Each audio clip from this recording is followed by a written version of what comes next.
ओम नमः शिवाय। ओम नमः शिवाय। ओम नमः शिवाय।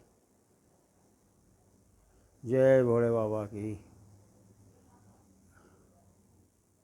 मैं संत गिरिराज सिंह मांडेवास सहारनपुर यूपी वाला बोल रहा हूँ। मैं एक गृहस्थी महात्मा हूँ और मेरी तरफ से अनेक प्रकार के गृहस्थी साधु संत हुए हैं, जैसे गुरु नानक देव जी, तुलसीदास जी, अनेक प्रकार के सभी संत समाज में सभी जो है ना गृहस्थी महात्मा हुए हैं। और सन्यासी महात्मा तो अपना ध्यान लगा रखते हैं, तप करते हैं, उपलों में तपते हैं, ठंड के मौसम में बंटे के नीचे बैठते हैं। और जो गृहस्थी महात्मा है अनेक प्रकार के हुए हैं, जैसे नानक देव, अभी मैंने बताया था, जैसे नानक देव थे, कबीरदास जी थे, गुरु रविदास जी हैं, और अनेक प्रकार के इसमें गृहस्थी भी है, संत भी है, सभी किस्म के हैं। इसलिए मैं भी गृहस्थी महात्मा हूँ।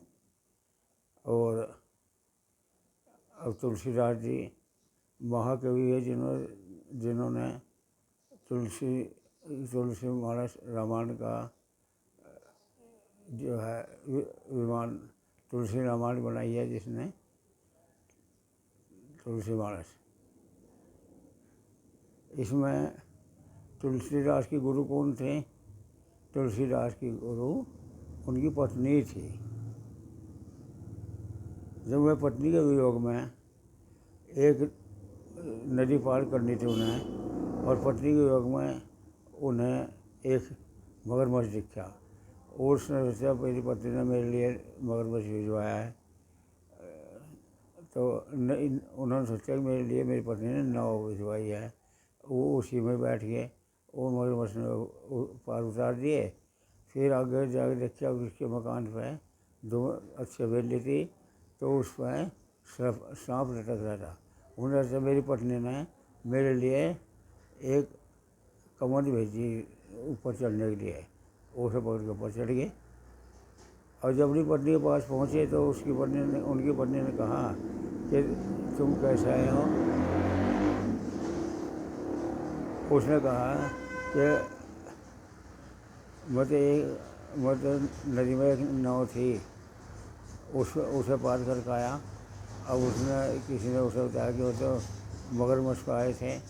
और फिर एक वहाँ पर सब लटका, मैं सोचा मेरी पत्नी ने मेरे लिए कमंड भेज दिया ऊपर चढ़ने के लिए। तो इतनी बात सुन के ही उनकी बदली थी मिलावटी क्रोध से भर गई, और क्रोध में कहने लगी कि जितनी लगन तू मेरे में रखता है, इतनी तू भगवान में रखता है, तो तेरा अगत सुधर जा। वहीं तुलसीदास जी वापिस हो दिए थे, उन्हीं पर वापिस हो दिए थे। और उन्हें ऐसी लगन लगी, आगे चल गए। सभी जानते हैं पूरे संसार में तुलसीदास जी का नाम श्रेष्ठ, उसे तुलसीदास जी का नाम विख्यात हो गया। तो इसलिए अनेक प्रकार के संत ये हैं, और ऐसे अच्छे विचार वाले ही संत को मैं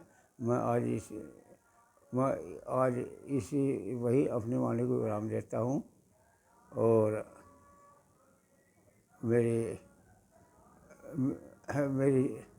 भगवान से यही प्रार्थना है कि मेरे सेवक, मेरे श्रोता सभी आनंदित रहें और सुखी जीवन व्याप्त करें। धन्यवाद।